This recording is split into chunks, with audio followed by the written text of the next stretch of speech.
Princes and Priests. Chapter 14. High Passes. Kava took the lead and guided them south, down a long, narrow path that eventually wound around the lake that they had seen from the plateau above. They slipped through a tight passage that twisted steeply down, entering the cloud cover that hung in the lower peaks. Emerging from the frozen mist of the mountains, they came upon a wide, straight road. The road builders here were quite impressive, Even said. It looks just like that other road. It is one road. Kava said. It runs coast to castle and on down to the southern islands. Other than what was lost in the bog, it remains unbroken, except for some sections lost to earthquakes and volcanoes. It is still a major trade road. That's huge. Oirion said. Thousands of miles. Kava nodded. Yes, it is. Who built it? Tavia asked. There is little memory of those people. Our city is part of their world. They are all but lost to memory. All we know for certain is that it was their war that created the warps, which forced the rest of the world to build the barrier. Its unbroken path continued on westward. It was a wide, white line through the forest. It didn't veer around the mountains, but instead ran straight through. The mountains were either cut away or tunneled through, offering occasional shelter from the ceaseless snow and wind. You said this road went to a castle? Dave said as they rode, Kava easily walking in pace with the horses. To castle, Kava said. To castle? Revan asked. Another inventive name, I'm sure. Oirion offered with sarcasm. It's a city built in a circle with a wall down the middle, deserted now. One side is white granite, the other is black. The two halves are built exactly the same. It was built for twin brothers, heirs to an old king. He split the city, the kingdom, and the continent, one half to each. That's the story anyway. Big kingdom, Revan muttered. It's a story. Kava said with a shrug. Not even the elders remember the truth, only bits and pieces of it. It was a very long time ago. Have you ever been to Two Castle? Tavia asked. No, we don't cross the forest of the damned, not only because of the forest itself, but the fact that we aren't so welcome on the other side. That's where we fled from. I'll be so glad to get home. Ivan said. I like trees that are just trees and women without fur. I like places that have names that don't foretell death. I have seen Azeran women. Revan said. I would say they do have a bit of fur. Only at your level, Master Dwarf. Even chuckled. It was that night that they met an Orcan patrol in one of the tunnels. The patrol already had a fire going and a deer turning on a spit. They welcomed the group, and the group welcomed the fire. Once the horses were seen to, they all sat at the fire and peeled off the layers about their heads. Kava translated for the orcs, who were trying to ask questions, but couldn't get their mouths to form the words right. Kava laughed at their attempts and spoke for them. They want to know how it is that so many men can travel with so few women. We don't mix gender unless the males and females are evenly matched. Otherwise, it causes rivalry between the men. How does this arrangement work for you people? We aren't as lusty as orcs, Dave said. Some of us aren't. Revan said. Others of us are and just hide it a bit better or have learned to control it. Or not. Theo muttered, and shot Even a look. Even ignored him. No one gets close. Tavia said to the group of orcs sitting with befuddled looks on their faces. Because we don't want rivalry between them. They are more like brothers to us than eligible men. Maybe to you. Salma said. I know at least one of them I would love to get my hands around. She smiled at Shannon, who was busy digging in his pack and didn't even bother to look up at her. It's not natural to us, Kava said. It is normal in our race that male and female will match up, even if not as mates. Do you not match up? We are all matched up. Kelly said to them slowly. In different tasks, with different partners. We are a small tribe, working to survive as one group. We all have our place in the company. Kava relayed the conversation to the other orcs. They thought about it, talking amongst themselves and trying to think about how to ask more questions that they were so curious about. Kava finally worked out a question from all their talking. So who is the leader? Oirion. Shannon? Revan? All at once Revan said Dave, Dave said Shannon, Oirion said Revan, Theo said Oirion, and they all looked at each other. It depends on the moment. Kelly said. In some places, one of them does better than the other. The hard part is when they disagree on the small things, where to camp and the like. Shannon and Oirion fight a lot. Salma told Kava. Then Theo says something to Dave, who makes a third decision. So in effect, one might even suggest that Theo is in control, letting the boys argue until he makes up his mind on what matters. Theo stared at her, stunned by the suggestion, but no one argued. Dave just shrugged and nodded, admitting there was truth to it. The orcs were baffled by them, and let it be that way. They were more interested in food for the time being. While they waited for the deer to cook, they pulled out a few little drums and whistles and played elven-sounding songs. After they had all eaten, the party found warm places to snuggle down into. The fire died down, and the group of orcs moved on in their patrol. Between the fire, the shelter, and the warm clothes they had been given, no one felt cold, and to all of them, it felt good to be out of the city and in the fresh air. Raven, for once, felt rather content, all things considered. He pulled out a small pipe that he had traded for in the Orcan city and began to puff it contentedly, blowing large smoke rings that seemed almost mystical. Dave stepped out into the night. It was dark, but the clouds were breaking up a bit. There was enough moonlight shining down for him to see his way from the mouth of the tunnel to the shelter of the trees, a good place to drain his bladder. It was cold out here, but not as bad as it might have been. He hadn't slept well tonight, having dreams of Cindy over and over and her death at his hands. It left him feeling a bit ill. Kelly startled him as he returned. She sat silently on a boulder at the mouth of the tunnel. She nodded to him. He drew his cloak about himself and moved to sit beside her, attempting to hide the fact that he hadn't seen her. Can't sleep either? He asked in common trade. I've been so tired that sleep has come easier than normal, She said sadly. As rested as I am, I don't think I shall sleep a full night again. So, do you know where Shannon went? South, just after everyone settled. He's been gone for hours. Dave shifted to sit on the stone more comfortably. He was not at all disturbed to sit close to the big woman and made no attempt to not brush against her. She, however, gave him more room, scooting over to avoid his innocent touch. I meant nothing by it, Kelly. He said softly. I'm not Ivan. She looked up at the tattering clouds as the wind picked up, her face lit by the moonlight for a moment. You forget what I wear. She said, speaking in the form of Elven that was spoken on the water. It was the language of pirates and those who would deal with them. It brought home all at once that Dave was a pirate and not just any man. It also said that she knew it. He hugged his elbows, feeling suddenly torn inside over who he was and what he knew.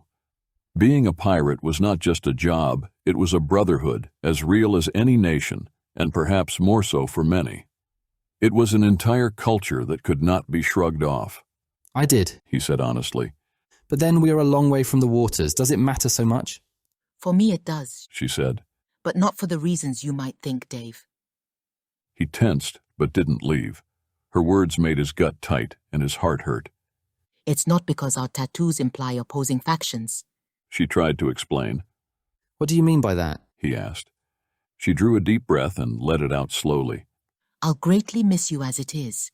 I don't need to make it worse than it already will be. Dave looked over.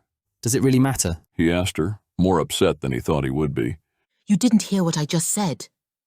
She switched to common trade. Her southern accent was strong and rich, in it a further reminder of who she was and what she was, and that they were a world apart. He moved on an unplanned impulse, something he wanted to do for the sake of doing and not for anything else. He reached over and slid his hand under her arm, down to her wrist where her hands were tightly gripped in her lap. How very pertinent of me. He half laughed at himself. I try not to do that. It gets a man teased by his shipmates, but then there are no crew and no humans to tease me here. Are you so pertinent? More so than not, my mother was part elf, but the rest is Perton. He looked over. And don't let Shannon fool you. Pertons are an affectionate race. Touch is very important to us. Touch is important to all fair races. She said. Some just interpret it differently. You take my touch however you like, Kelly, just so long as you let me sit here. He leaned his head back on the stone and watched the clouds move across the sky, tattering and racing. He had completely forgot what the tattoos on Kelly's arm told of. She hid them most of the time, and with all the things happening, he had simply ceased to care. How a priestess of Raz had gotten on his ship was beyond him. Had Elliot known, he would have thrown her overboard. After a short while, Kelly turned her hand to better slip into his. He tightened the hold but made no other move. It was just nice to sit here and be halfway warm, with someone he felt no need to amuse or prove something to. There was a sudden bit of guilt when Shannon walked up, as Dave leaned back against the stone, still holding her hand. He knew that Shannon could see in the dark, no matter how dark, and he surely saw the unlikely contact. Shannon just glanced at them and then went into the tunnel. Beautiful man, Kelly said. Beautiful and dark and powerful, Dave said. he scares me. I think anyone who knew him would be scared of him. Travis isn't. Nor was I as a child. I used to swing off his hand and leap from the rigging, utterly confident that he would catch me. I would climb in his lap, brush his hair, sleep in his bunk, and have him read me stories. I think you must have been quite a child. I was a handful, I'm sure. I think he used to come on board just to give my father a chance to go ashore without me, so my father could try to forget about my mother. She died? Swept overboard in a storm, or so they tell me, but you know, the more I think about it, the more unlikely that strikes me. Why is that? Even I could catch myself from washing over by the time I was 10. She was a powerful wizard, my father even more so. It was not that bad of a storm and shouldn't have had enough force to break her ropes. All I know is that my father was devastated, and Shannon stayed with us longer than normal. He was your teacher, wasn't he? In many things. Dave laughed. I asked him once how to kiss a girl. The men on the crew talk about such things, and I was rather certain that they were idiots and had no idea how to do much. Oh, what did he tell you? He said, "You are a bit young to be kissing anyone, Tita Vrel." He whispered in the Purton whisper that Shannon used, if only in a mild form. The volume was low but carried enough power in it to make it heard. Dave had never used it around the group, but the hint of magic and the softness of his voice was remarkably like Shannon's. Kelly laughed softly at the impersonation. I of course argued that I didn't plan to at the moment as there were no girls on board, but that I should be better instructed by someone with a measure of intelligence greater than the crewmen. I was rather a pest, I think. He eventually had me sit across from him, and he looked at me and said, "All right then, what do you want to know?" Dave smiled at the memory. I learned a lot that day. I can't see Shannon giving such answers to a boy. She said, rather amused at the idea. What did he say about kissing? He said it was as much about the closeness as the contact, that if it wasn't pleasant enough to take one's time and say what you mean with a kiss, one ought not to be kissing that particular person. He said that a man could change a woman's life with a kiss if he did it right. He sighed. I have yet to manage that, but you know I try. I'm sure you do. She laughed. But then I bet Shannon has. They sat talking until the chill began to get to them. Reluctantly, they went back inside the tunnel. Kelly lay down next to Travis and offered her warmth to the boy. Dave stood, looking at the group, trying to decide where to rest. Shannon sat in the dark watching him, but saying nothing. Dave picked a spot near his uncle, but not too close. Lying awake, he listened for Kelly's slow, deep breath and then sat back up. He looked over at the Purton, who hadn't moved. Upset? He asked in Norwen. Shannon slowly looked over at Dave. You are not a child, David. Sit with whom you choose.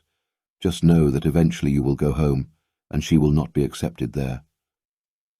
I'm not asking about taking her home. I'm asking how you feel now.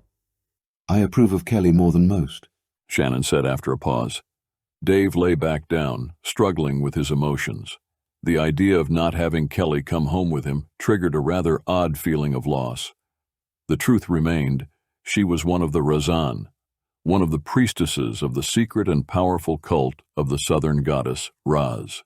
The very utterance of the name caused pirates to make the sign of the holy star for protection. But there she was, sleeping just on the other side of the fire, her arm over a little child who sheltered in her strength. What a very odd set of events that had brought them here. His mind turned, spinning up memories of conversations from the last few months.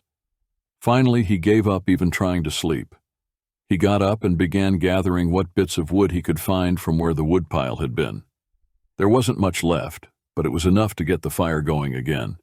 He glanced around to be certain the others were sleeping, saw that Shannon was gone, and only then did he begin to spin magics into the twigs and bits of bark. It was a magic that he shouldn't have had. This was not wizardry. Wizardry left too much of a mark and was too easy to track. The magic that he used to keep the fire going and warm his comrades was dangerous to be caught using. His father had taught him, but forbade him to use it where anyone might see. Nicely done, Shannon said softly. Dave, half startled, looked back over his shoulder to where Shannon stood behind him. The tall, silent man had just come in with more wood to add to the fire. He set his armload down as Dave got to his feet. I didn't want us so easily tracked. The fire itself will burn away all trace, he explained. Shannon looked at him for a long moment. Your reasons are well-founded, and you are right. However, that form of magic is very rare, David. If it is linked to you, it would be very unfortunate. The captain said as much. He made me learn but forbade its use. He wouldn't say more of it. It comes as naturally to me as any magic. I don't understand its threat. It is a magic of the Holy Vow, David. It links you to your Perton bloodlines, and that is one thing you do not want to be revealed. Dave stood looking at his uncle, 1,000 questions running through his mind. As always, Shannon waited for him to ask his question. He'd just have to ask it well. No bloodline is of any threat to the powers of Pert now. What would it matter? It is not that you are a threat to them. It is that you are linked to a magic that they can pull out of you. What are you saying? That I'm in one of the lines of kings? Dave asked, not thinking it so, even for a moment. Do not make light of it, David. Do not speak of it, and do not use that magic unless your soul is on the line. Still, you did use it very cleanly and nicely. Just do not do it again. Dave sank down beside the fire. Shannon hadn't said yes or no to the question of bloodline, but it began to make sense. Not just conversations of the last few months, but also of many things his parents had said and done.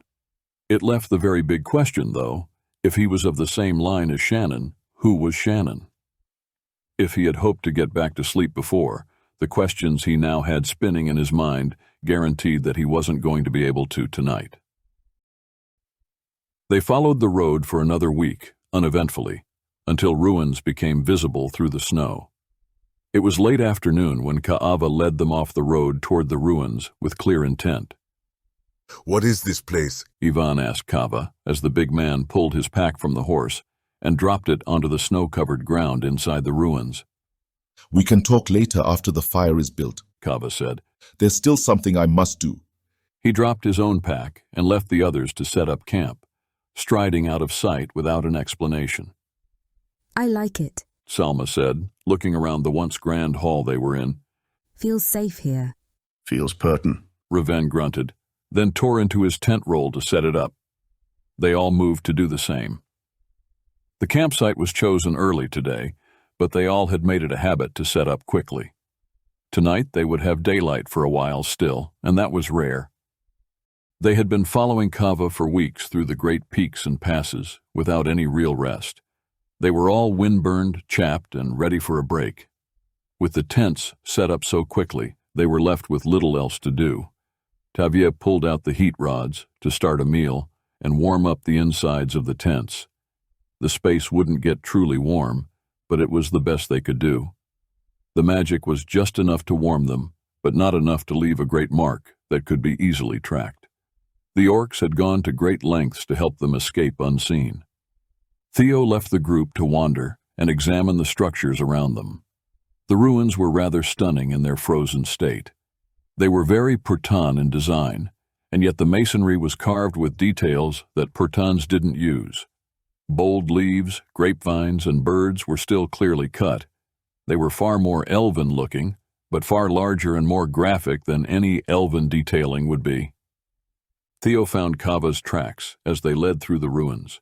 He turned to follow them, curious where the orc had gone. The tracks took Theo to a remarkably held-together great hall. Giant pillars that once stood as buttresses to the ceiling were carved as great trees. Some of the reaching branches full of leaves still remained.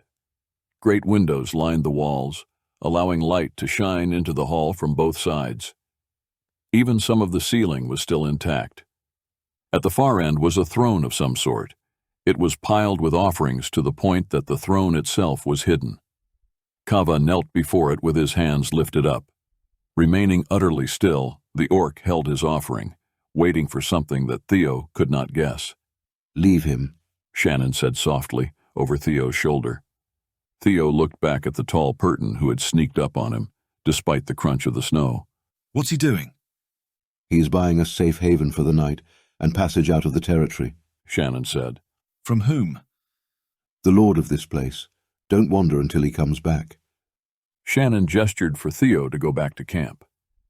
Theo looked at the man in black. He licked his chapped lips and swallowed. "I'm not as helpless as I look, you know." "I do not think that you know what you look like to the world of power, Tharadon." Shannon's incredible eyes looked directly at Theo, making Theo's heart stop a moment. Shannon looked back toward the orc. "There is no reason to insult the lord of this place. Go back to camp." Theo bit his lip. Shannon always surprised him. At least now he knew for certain that Shannon knew who he was. But how, and why didn't he say anything to the others? And what did he think about it? Questions ran through Theo's head. Emotions that were locked up, tangled with 1,000 lessons in magic and abuse, threatened to rise up. He shifted his own inner spells and choked them down. "I do know magics, you know, just nothing very useful for camping." Shannon looked at him in silence, long enough that Theo was about to run when the man spoke. "In another time and place, Theo, I would have much to offer you, but to keep you alive is getting to be the best I can give. You have chosen your path, in spite of all the teaching you have been offered and all the training you have endured. I admire that in you. Talk to David. He can teach you a great deal of useful magic, and the knowledge you have acquired will allow you to adapt that energy into greater things." "Oirion will not like to see that." "Oirion has bigger problems than David teaching you how to cast ropes and blinds." "Oirion will heal. He's also a powerful ally. He is famous, and his heart is right, even if he is ignorant of much. I would rather he be in my corner when I get home than not. I will stand very alone if I make it back," Theo said. Shannon actually shifted on his feet, almost as if he was cold, but Theo doubted that. He seriously suspected that this conversation was very far out for Shannon, as well as being difficult for him. He was both flattered and a bit scared by it. Shannon continued. "Oirion is not the only one here who would make you a powerful ally. You need to ask yourself, for what end do you need them? You have run from your place, you have hidden yourself and your power, and still do so. What good are allies to a vagabond?" "I have used magics here without being sick to my stomach," Theo said. "That's very new to me," he added. His voice was firmer and stronger than he knew he felt about it. It seemed as if Shannon had told him he was a coward and weak. It stung a bit for some reason. "You don't know what sort of stain is on the House of Lords. You don't know what she plots with Jerome, and for what end they would—" He had to stop as his voice cracked and his throat began to tighten. But his voice had been strong for a moment, and that felt good. "No, I do not," Shannon admitted. "Perhaps I should. My concern for the houses of kings died a long time ago. You dare to offer me hope, yet cower behind Oirion. Lucky is he to know you, not the other way around. He hides behind his lies while his eyes have seen the truth, and his heart has endured not much less fear and pain than yours. He wears his ring like a shield and chains himself to dogma, while the faith that he claims to protect is twisted and turned into a sham." Shannon spoke firmly and harshly, far firmer than Theo had ever heard him. "I know who Jerome is," Theo said, pointing his finger at Shannon, his hand shaking and tears in his eyes. "I know whom he hunts. I know who you are." He said it. He had never meant to. He felt suddenly weak, ill, and terrified. The truth was, he did know, and had been afraid to admit it even to himself. But in that moment, and for whatever reason, as he did sometimes, he said what he hadn't allowed himself to admit until he heard his own words. Shannon actually twitched just a little in the cheek, then turned and walked away. Theo wiped at the tears on his face, trying to catch his breath. He stood, struggling to calm his breathing, trying to undo the knowledge that he had just slapped Shannon in the face with. "You're right," Dave asked, joining him out of nowhere.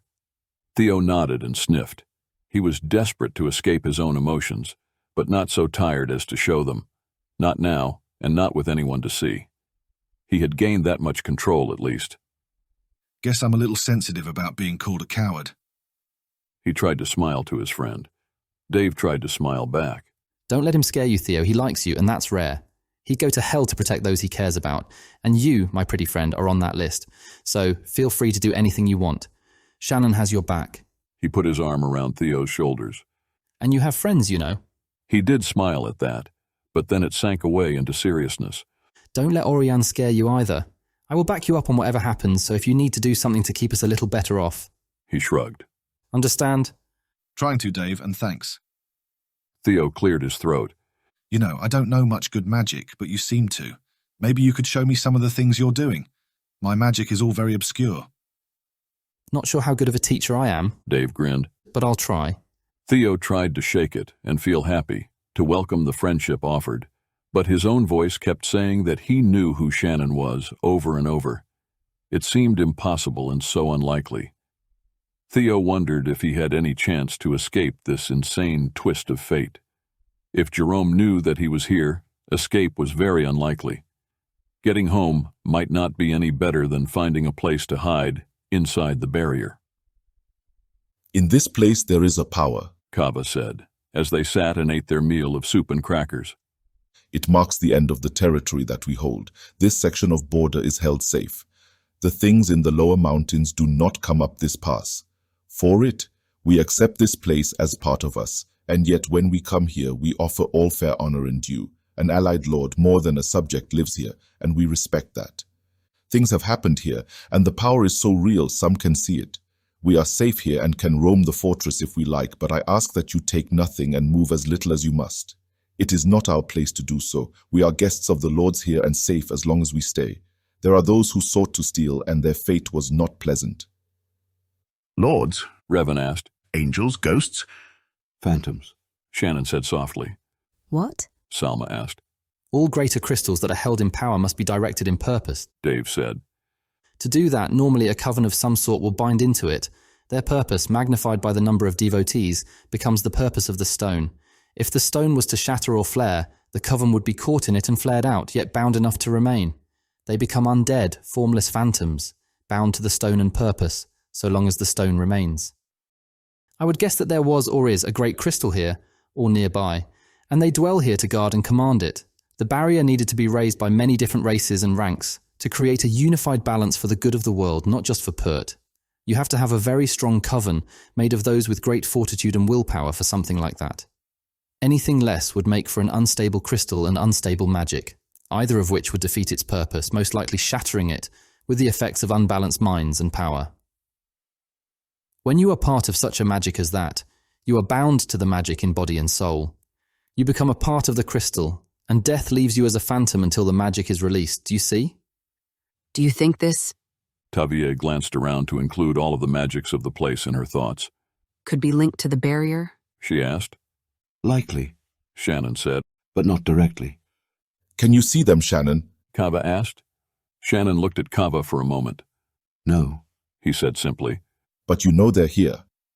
Yes. He said, looking away. So what do you see? Kelly asked.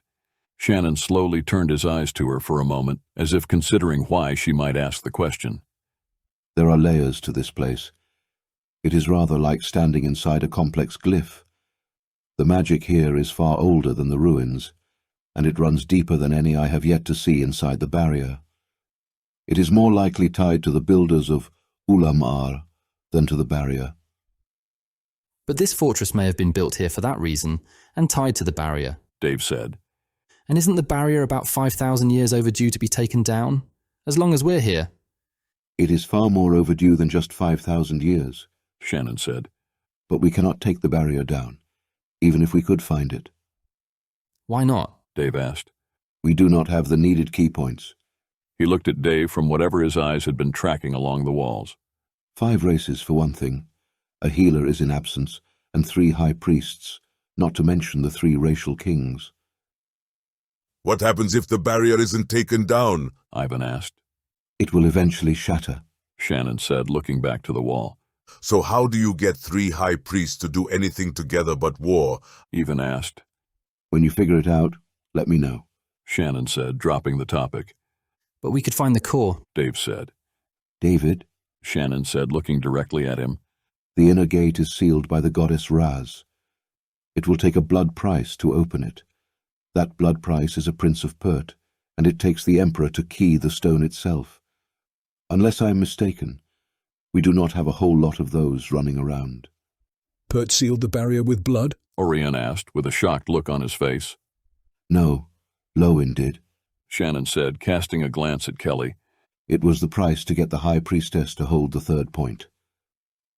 Lowen was not on such good terms with Pert at the time, Kelly said.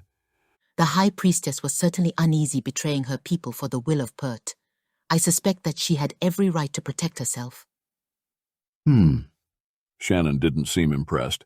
The current High Priestess might want to keep in mind that she may very well find herself in the very ugly place of dealing with that little detail. I strongly doubt that. As you said, we don't have a von Armand emperor, so the whole thing is void. Kelly countered. If Raz would have been wise enough to understand that the fate of Pert affects the fate of the world. Even now, if she would aid against Jerome, things might change, at least enough to take the barrier down. He spoke in a tone that had, until now, been reserved for Oirion.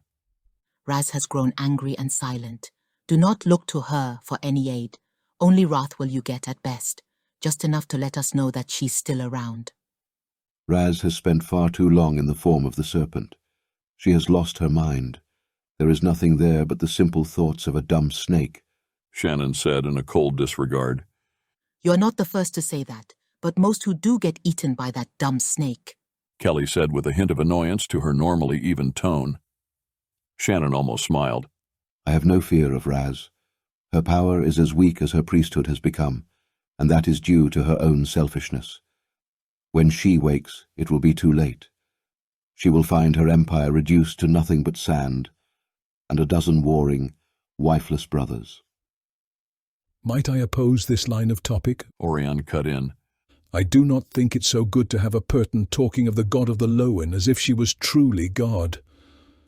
Gods are gods, Orin, Shannon said. They are what they are. Label them however you wish. The God you are supposed to herald in the true church does not deny this, but steps beyond even that. You call Amon an archangel. The rest of the world calls him a god, and we all give him the respect due to a god. He just has no church, as he offered us his God instead. That is the truth of the church. Anything else is a sham made by Jerome and his demons. Man cannot devote his soul to what he cannot comprehend. What you have just said is beyond the mind of men. It is the wisdom of the priesthood, not a thing of daily life or of common men. You amaze me, Oirion, Shannon said after a moment. You are far too intelligent to be so stupid.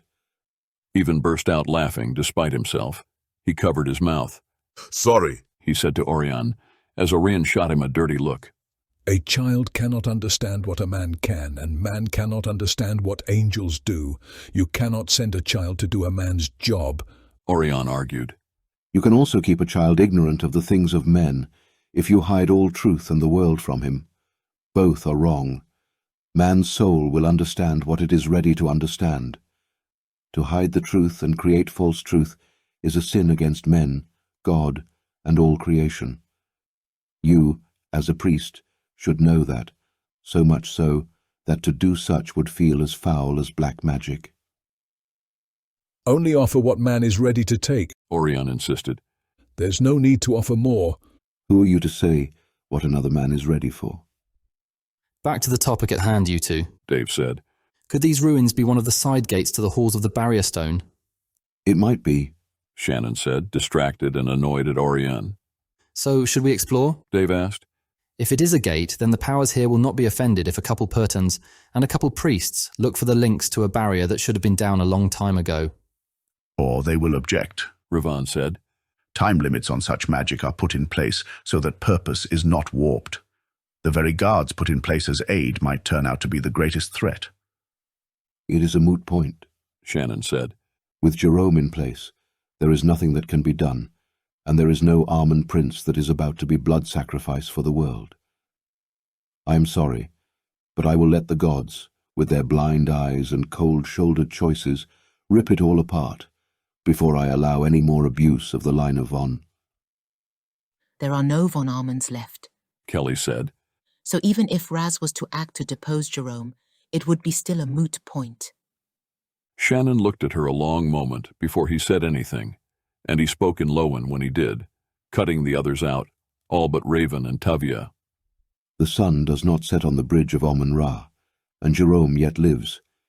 He has the key to the palace gates, and that alone would tell Raz the truth if she was not lost in her own selfishness. Tyrell is lost. Kelly said, also speaking in Lowen. His soul is cast to hell and is beyond the reach of even Raz. There is no aid for him, and his flesh is no more. Von Armand is no more than a trophy for demons now. Whatever fragments of what Tyrell might still recall are not enough to deal with. The line was hunted by stalkers, and now it's gone. There are no Von Armands left, and you know that. You are far too powerful to not know otherwise. You're wrong, he said simply. Shannon, you're a Purton and you hold to your hope. I understand, but I am neither young nor naive. I know who Jerome is in bed with, and I know that not even Raz in her full power could fight that head-on. Tyrell's fall is the grief of the world, and the price all men must bear. The selfish greed and fear of men have manifested in this last lesson to the world. Jerome, for his crimes, is condemned and cast out. His beloved is destroyed beyond this realm. Nothing is manifested in this world by one soul alone. This crime rests on all. A beautiful soul was destroyed, and we all pay for it. Shannon slipped his hand into his surcoat and pulled something out. He offered it to Kelly. She was uneasy and clearly not comfortable being spoken to openly, even if she thought the others didn't speak her language at all. Still, she got up, walked around to him, and then held out her hand. He held whatever it was in his fingertips and set it in her palm with a sharp motion. She nearly fell over, but held, her eyes locked with Shannon's. His look seemed to hold her in place. Kelly caught her breath, and then she was gone. She was 1,000 miles from the snowy mountaintop. The world was dark. There was no light at all. The strain to the mind and eyes of utter darkness was not there, though. She tried to relax. Slowly, she could make out her surroundings, as if her eyes were adjusting. She was in what appeared to be a garden. The ground sloped to one side, dropping down to a dark, wide river. Trees grew ancient and tall with weeping boughs and vines. She saw that she cast her own light here, as if her body was a lantern of soft blue. She looked down to see her true body, the one she had lost so long ago. She started to weep for it.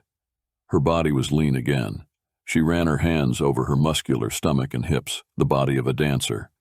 She touched the length of the fine fabric of her long kilt.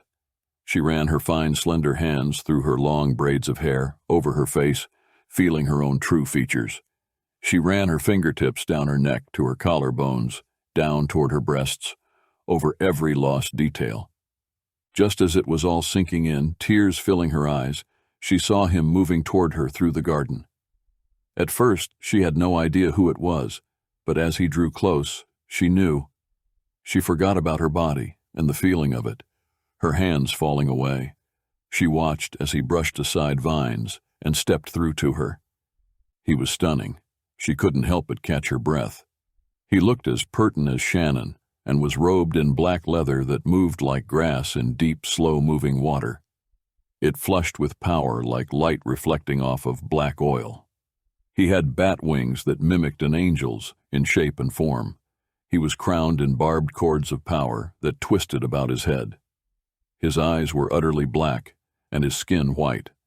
His left hand was on fire. The flames coiled and curled up his wrist and arm, never leaving its bounds, but ever there. He walked right up to her, reached out his hand, and took her chin in his fingertips. The touch was both fire and ice. It stole all breath from her body and made her feel naked and terrified, and yet beautiful in a way she had not felt in so terribly long. She was utterly enraptured by his power and beauty. He was absolute seduction. The very air about him was like a drug that she ached to breathe in. She knew that she should put up barrier shields and ask Raz to protect her from him, but reasoned that Raz would not do it. It would seem rude and possibly insult him. Few have ever come to the garden, he said, giving her a glimpse of his fanged teeth. His voice was more vibration than sound. It was like thunder that rolls so close that the bones feel it, yet so quiet that it was almost a whisper. You rule Norwood? She asked, breathless and awed, as well as terrified. She had to know, to confirm who he was. It was he that she had traveled north to see, and yet she could not believe that he stood before her. I do, he said. He let her chin go, his hand sinking down so very close to her and yet not touching. Why did you bring me here? She asked, trying to calm herself and yet failing to do so. Already one great religion is lost. Why make it two? Truth is standing before you. Pert has paid for its sins. My voice is unheard by the powers that must unite to save the world. I need to be heard. And you, priestess, have the training to be here.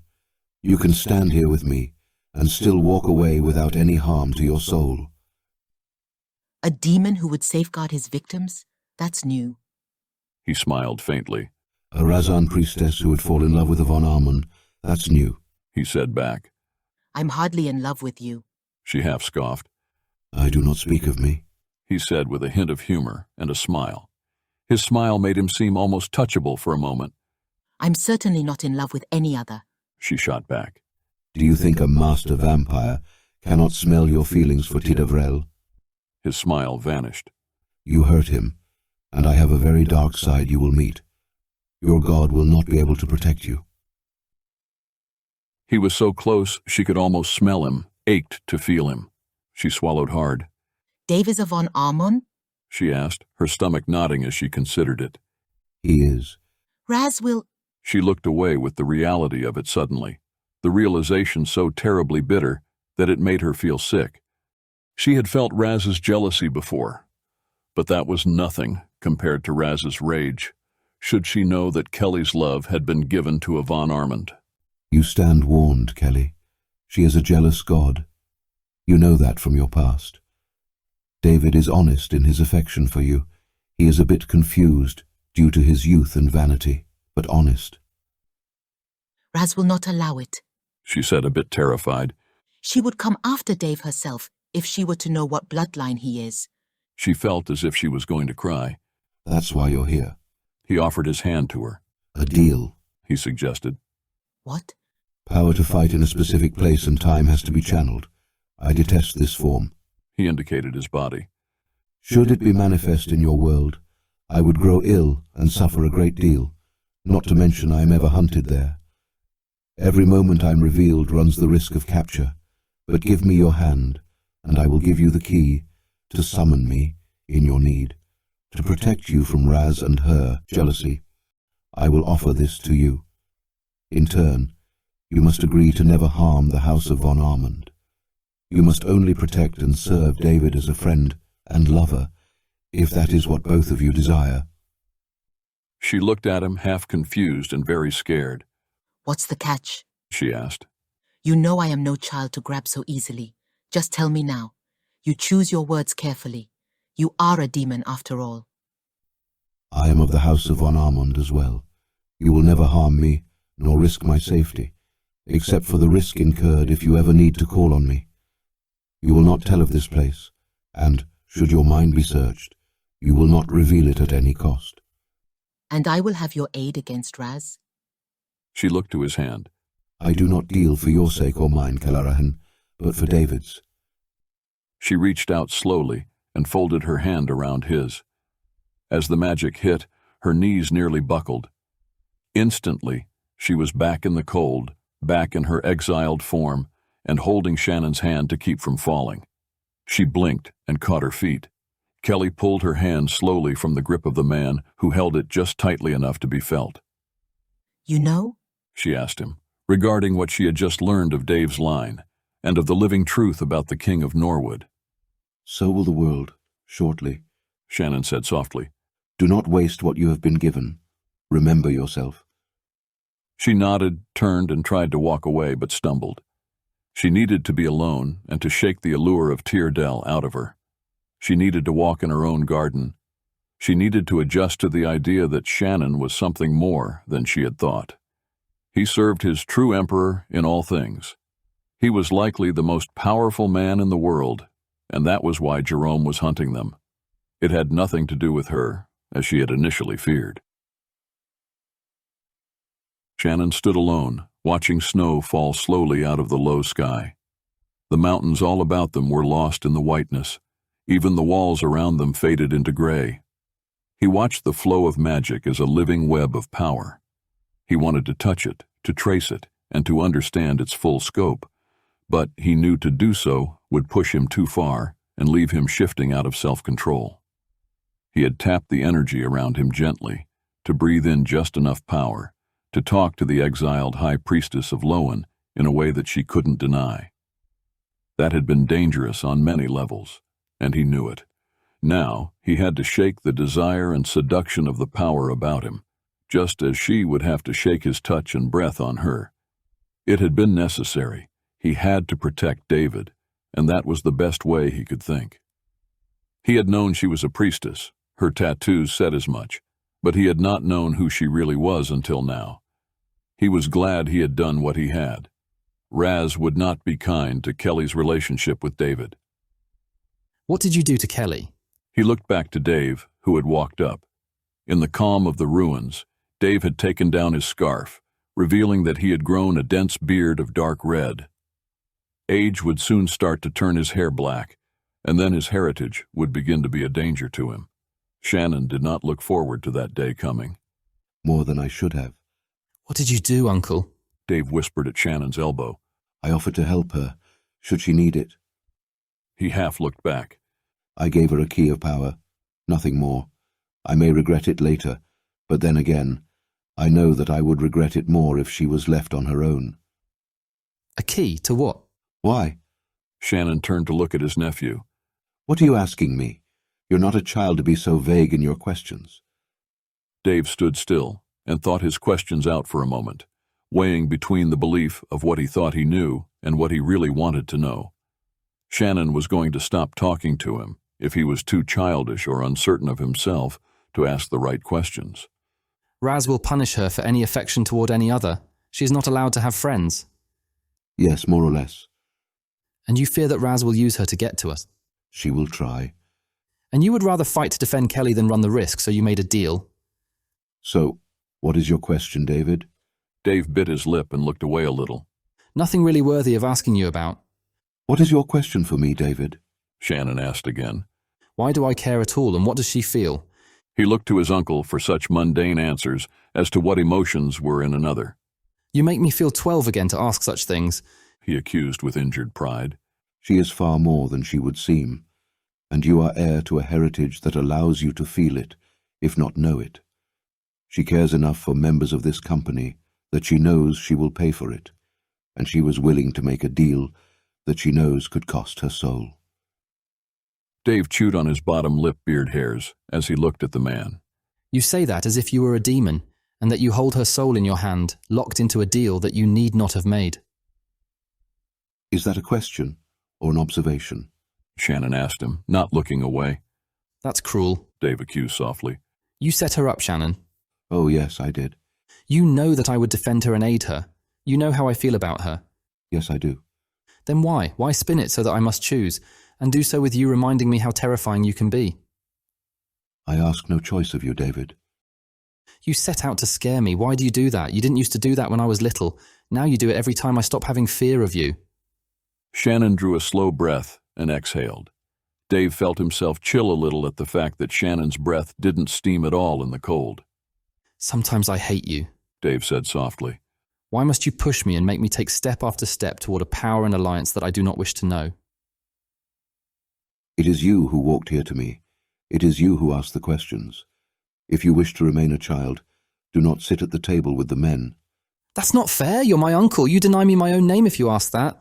I am your name, Shannon said back firmly. You cannot have your name and ignore the reality of me.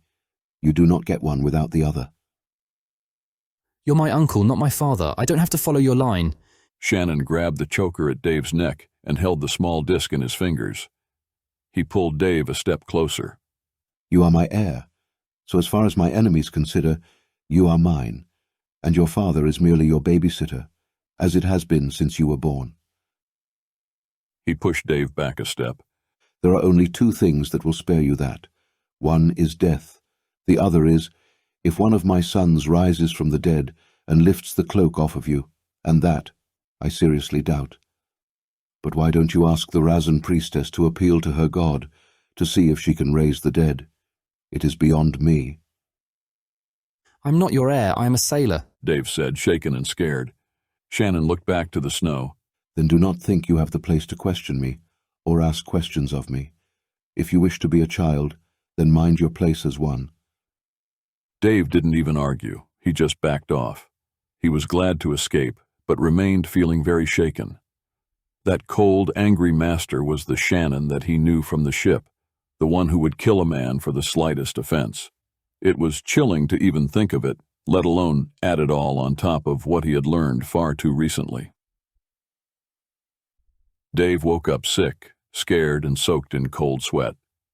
Thoughts of the conversation kept running through his head, making nightmares of whom and what Shannon was. Childhood events added to it.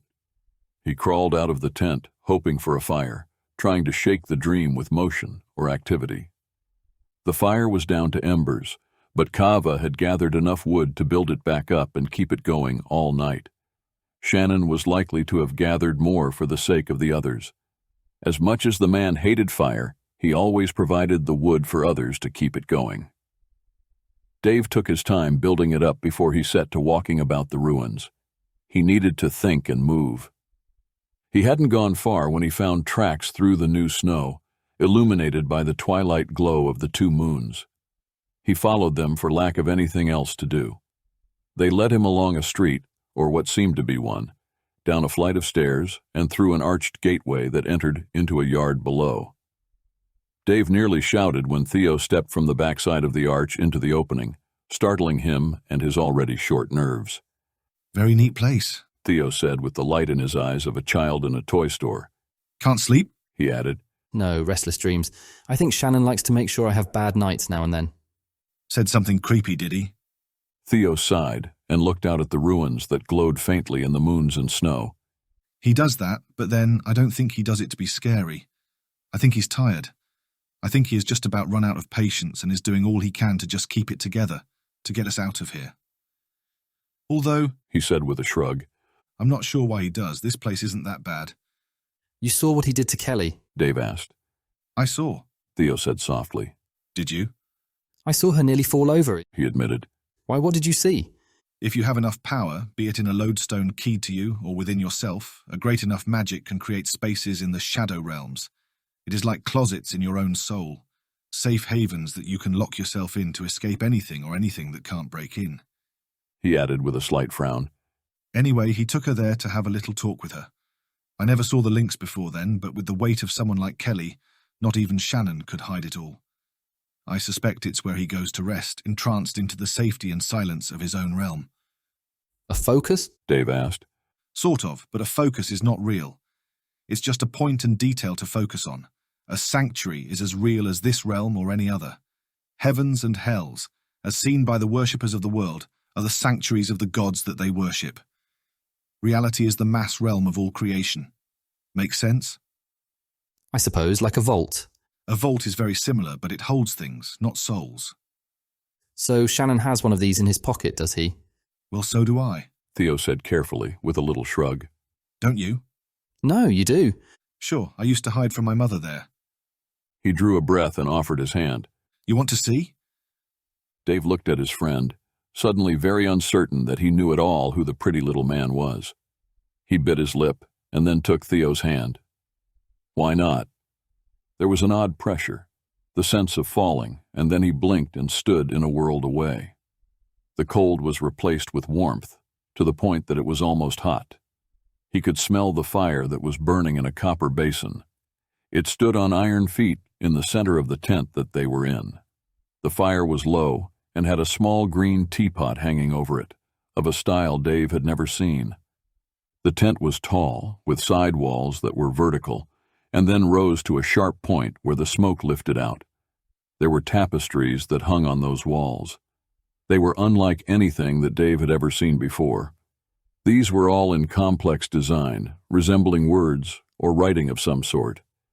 As he looked closer, they captured his attention and held him transfixed.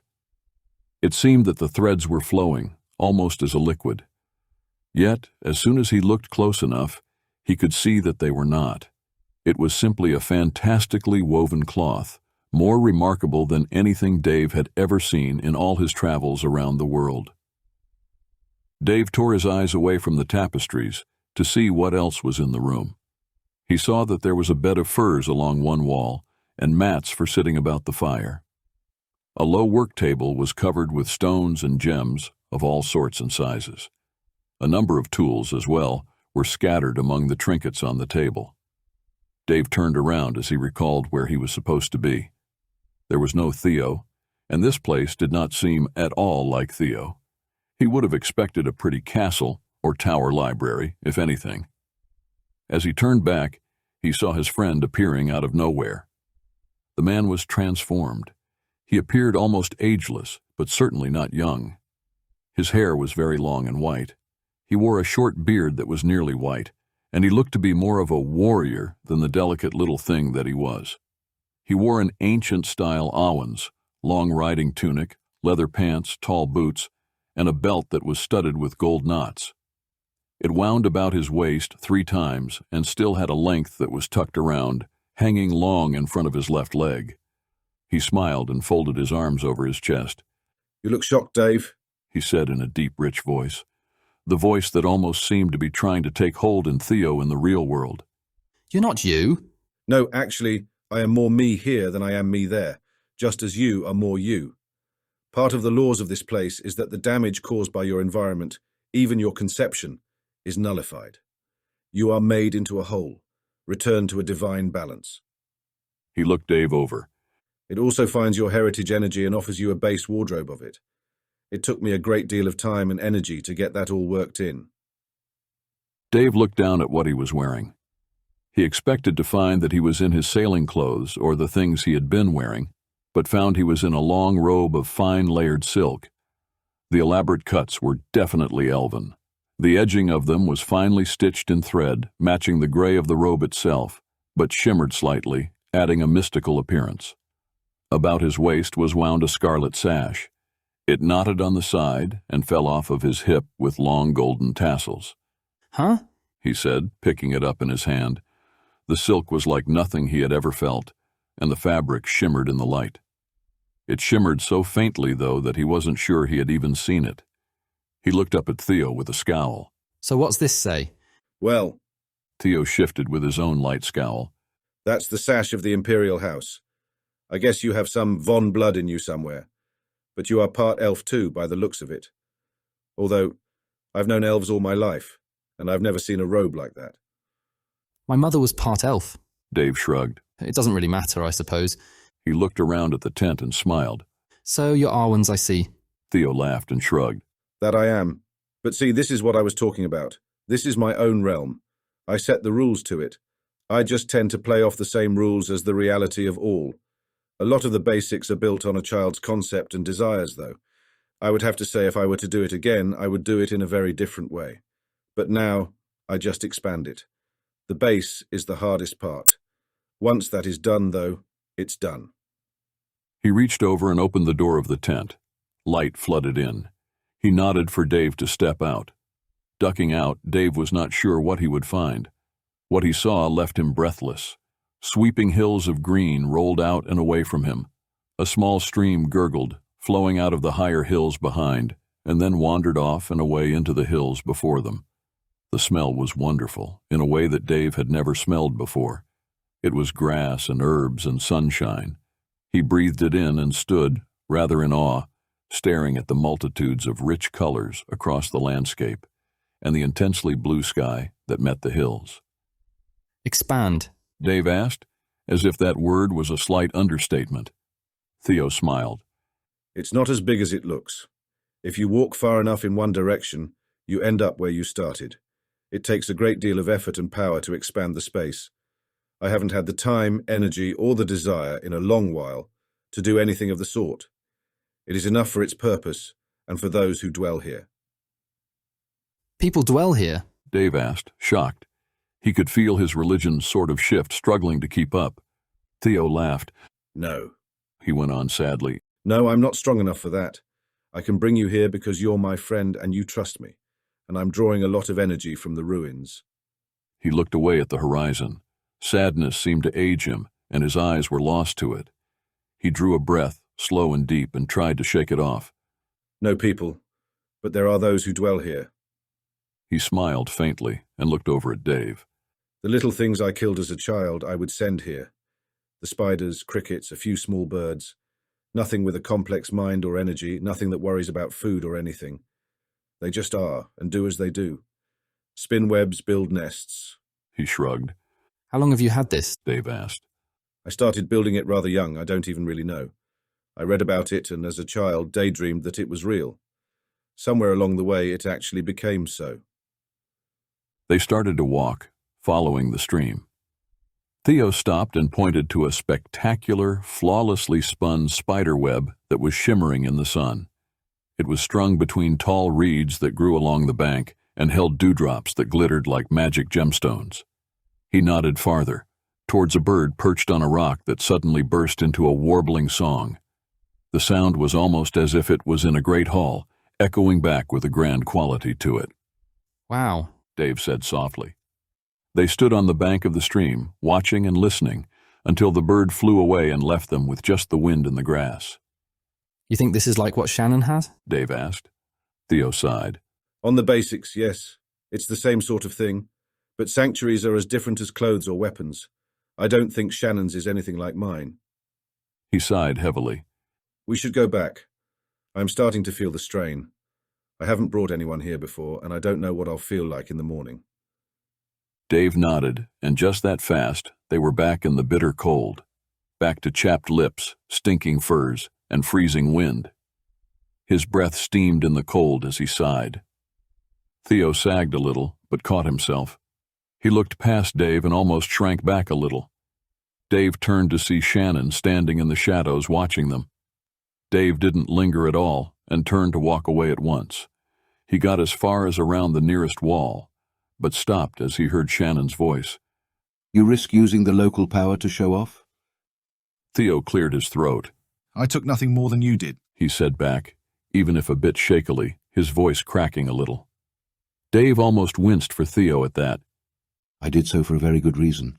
So did I. Theo actually stood his ground. Dave was impressed with his friend's sudden lack of meekness.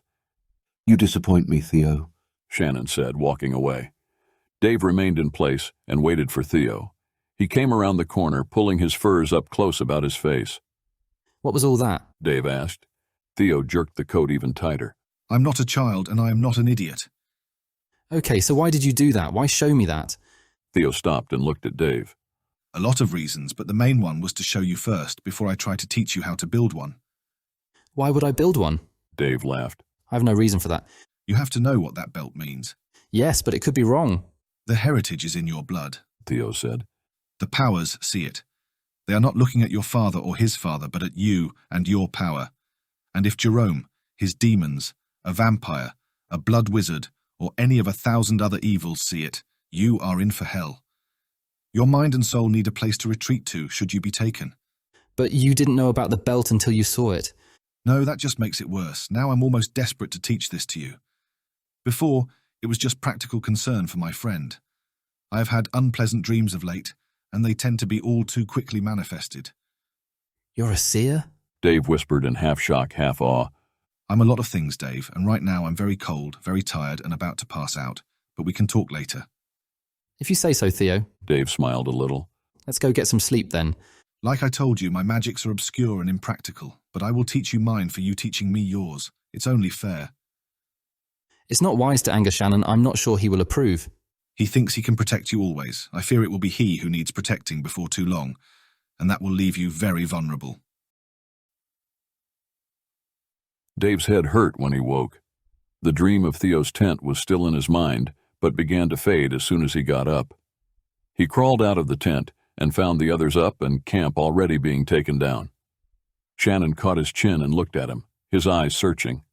"You all right?" he asked. Just a headache, Dave said, feeling a bit nervous about Shannon's intent look. It left him feeling a bit vulnerable and exposed. "Just a headache? What did you dream about?" Dave opened his mouth to tell him, but the memory was gone. It had slipped away and left him with the vague feeling that he should know, but didn't. I don't know, he said after a moment. I did for a moment, but it's gone now. Shannon let him go, but shot a glance at Theo. Dave looked to his friend and, just as fast, recalled it all. He also had the very real feeling that Theo had made him forget for a moment, and so be unable to say anything to Shannon. He did not think his friend had done that for anything but self-preservation. Dave had the creeping feeling that Theo was a lot older and more powerful than anyone would guess, and that he had reason to shield and shrink and stay as hidden as possible. Whatever, and whoever Theo was, he was nothing like the others had once thought him to be. "The weather is holding. We should make as much ground as we can," Kava said. "We should move now and hope to get the next storm between us and them. The horses cannot travel with us beyond here, so free them and pack your own gear." No one was happy about it, but they all set to clearing away the last bit of camp and loading on their packs. They headed west and south, down through a low sweep of a valley, and then began climbing up into the next wall of mountains.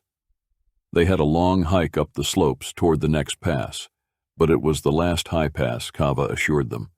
After this last one, things would get easier and warmer, he promised.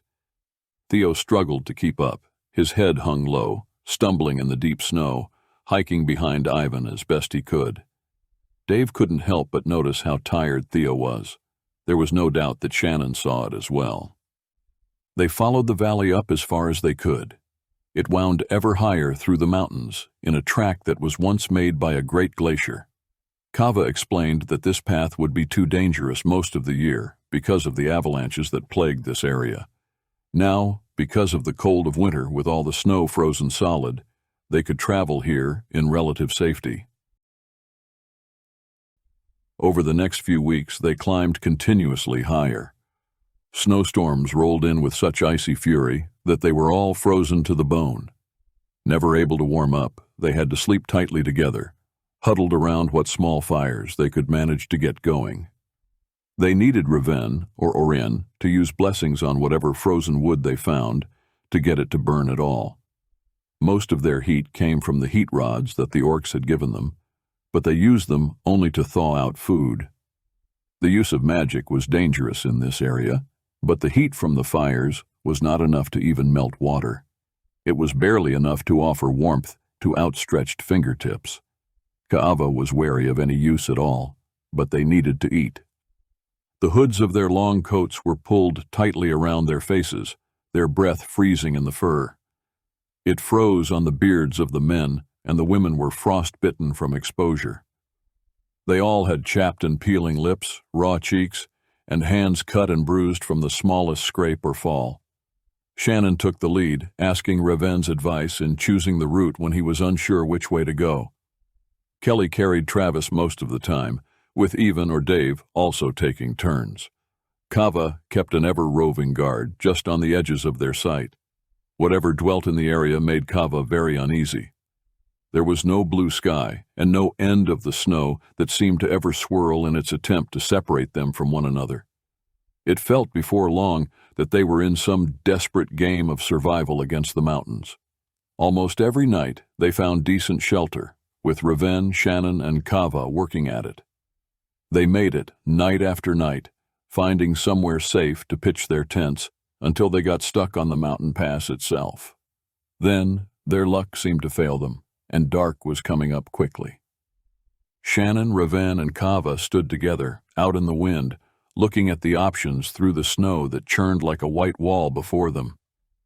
The others huddled back against the frozen cliff face, trying to stay out of the wind as best they could.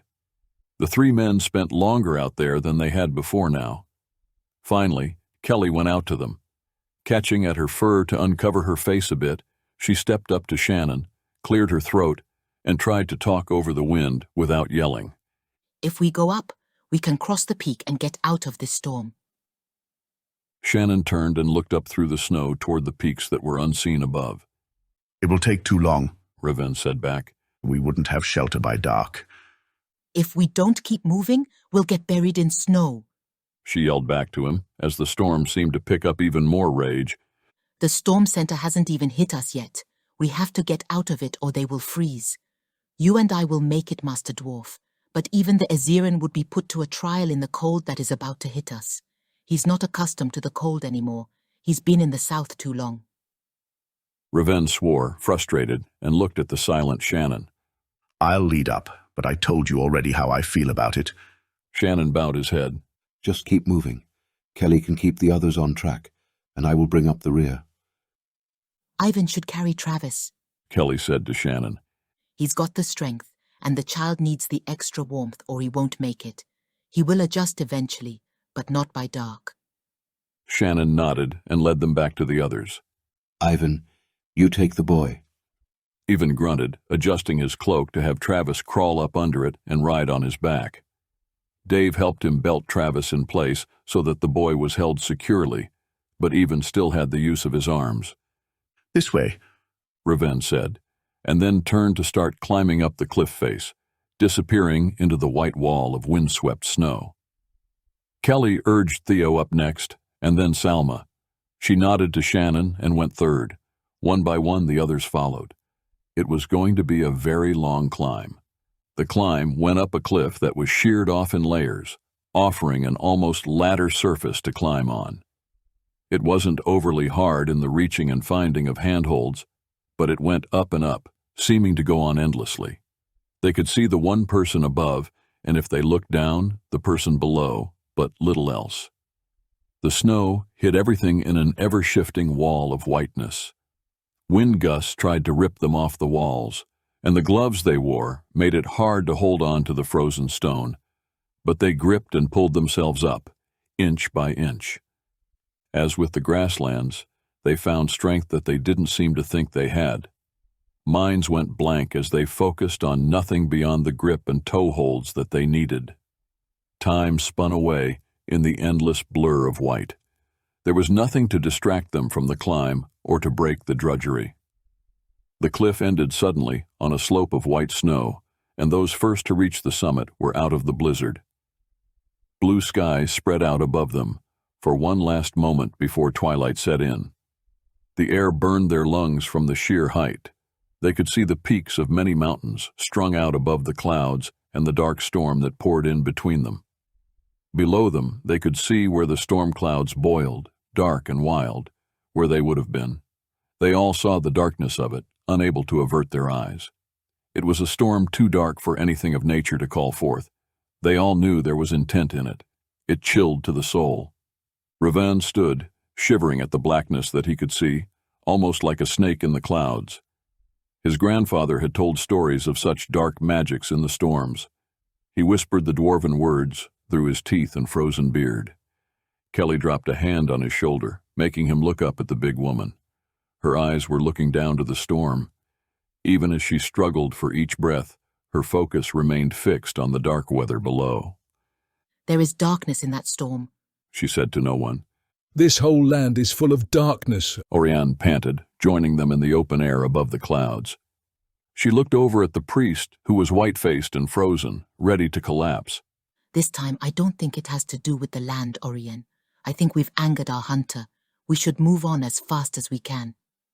She looked to Shannon, who was the last up the slope. He stood still, leaning his hands on his knees, like a weary runner trying to catch his breath. Lead the way, Master Dwarf, he said with no effort to hide how tired he was. Raven nodded and looked to the south. He picked a path and headed out with a fast pace. He definitely wanted to get away from the serpent coiled in the storm behind them. They followed Raven's trail of footprints across the snowfields, and then down into the whiteness of the cloud cover on the other side of the mountain. Their upward climb was over, but now they faced an ever downward slope. It continued down at such a steep angle that fear of falling was on everyone's mind. They all realized that a single slip would be disastrous. It would be a wild, sliding ride over the ice and snow, ending in unknown unpleasantness.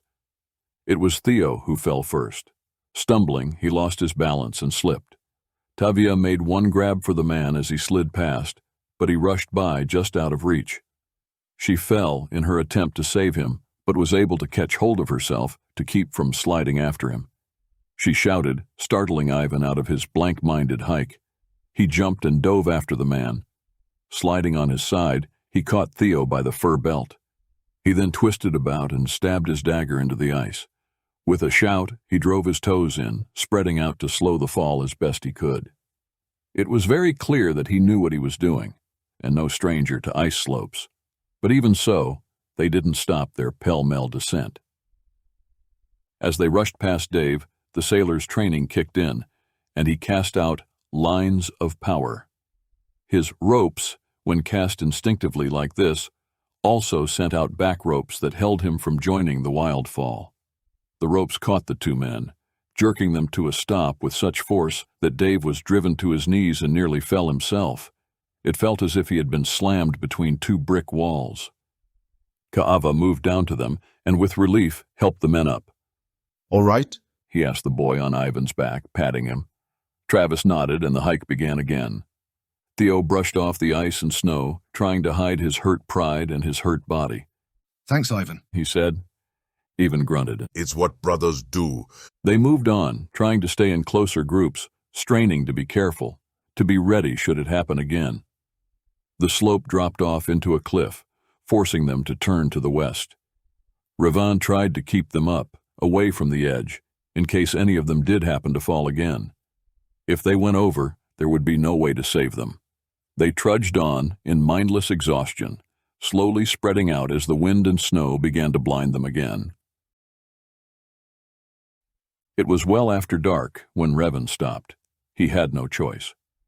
The hike had gotten too dangerous, and to push any farther was to risk lives more than necessary. They had dropped down low enough that the air was breathable. Even the humans would be all right here.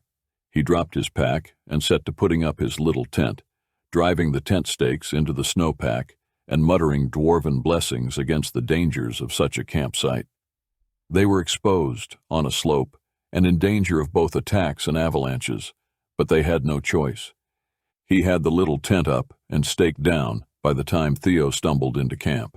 The blond man dropped to the ground, not having nearly enough strength to set up his tent. It was all he could do to just keep sucking in ragged breaths. Revan hauled Theo up and stuffed him into his own tent. He pulled out Theo's tent and was still setting it up as Kelly arrived. She helped him set it up before starting on her own.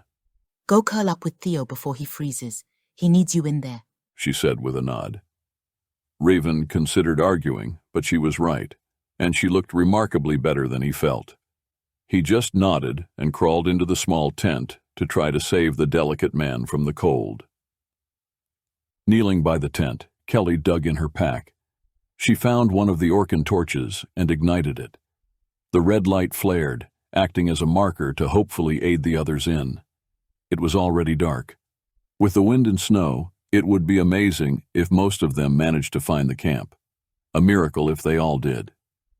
They were almost out of the warming rods, but tonight she figured was a worthy night to use her last one.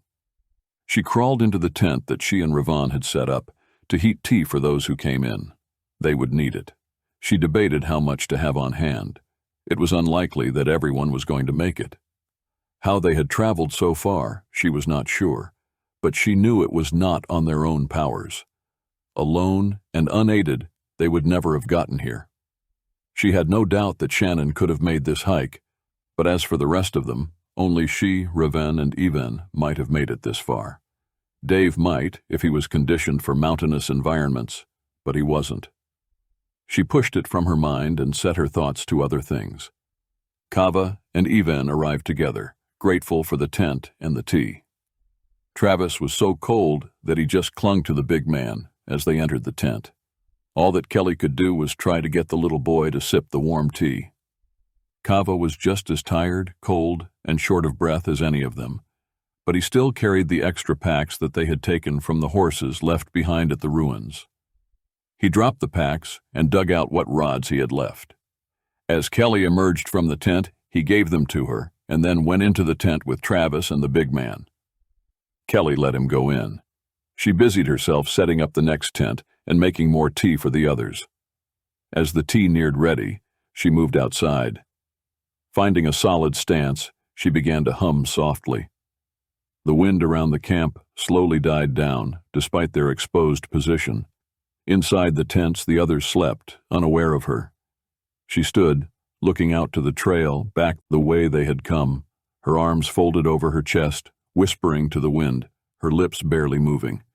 Her eyes fixed on the wall of snow, illuminated by the red light of the Oirion torch. It was over an hour before Salma and Tavia stumbled into camp and collapsed, with blood on their lips from the lung-burning air above. Kelly dragged them into the shelter of the tent and pressed warm tea into their hands for them to sip at. Travis? Tavia asked in a harsh voice. Asleep with Ivan and Kava, Kelly assured her, then took the empty cups. She tucked a heating rod into the blankets between the two women. Both were asleep before Kelly crawled out of the tent to wait for the others. It was hours later when Dave emerged out of the cold and blowing snow, stumbling into camp. He found Kelly waiting with a cup of tea. He sank to his knees, wrapped his hands around the cup, sucked in air, and struggled to just lift the cup to his lips. She let him take one sip before she took the cup away. Then, catching him under his arm, she helped him into the nearest tent. In the stillness of the tent, warmed by the last of Kava's rods, she pulled his tent out of his pack as he sipped at the tea. What took you so long? She asked, trying to not sound too upset at him. He looked at her through his frozen hair and iced-over fur collar. I slid and had to crawl back up to the trail. Are you hurt? No, just tired. He drank his tea. Well, maybe a little, he said after a moment, then gave the cup back to her. Who isn't here? Oirion and Shannon. Dave nodded. They will be. Kelly grabbed him in a furry hug. You had me worried. I would rather you not do it again. He chuckled at her, despite how tired he was. I had me worried, Kel, he said. He sat with a blank look for a moment and then looked up at her. Nice to see you waited, and with hot tea no less. He tried a smile, then closed his eyes and sank over. Wake me when this is all over. Kelly stayed in the tent for a bit before she left Dave sleeping. She crawled out to set up the next tent and to watch for the last two men. She waited in the middle of the camp. The storm here had slowed to barely above a breeze, in a ring about the tents. It made snow drift down and lay heavy on the small shelters, but they were not whipping and tearing in the wind as they had for the last few nights. A great bank of snow was building up about them as well, forming a wall to further protect them. Oirion entered camp with his head hung low and his every step slow and shaky. He had a grip on Shannon's arm. Shannon matched Orion's step, keeping him moving one step at a time. Kelly moved to them and pushed a cup into Orion's hands. Oirion looked up at her, not realizing he had made it to camp. After a moment, he took the cup and drank several little sips from it. Dave could use another body in the tent he's in, she said. Come on, Oirion. You should lie down. She took a hold of the man, moved him to the tent, and helped him crawl in. Orion's pain was obvious. It was hard to force him to keep moving.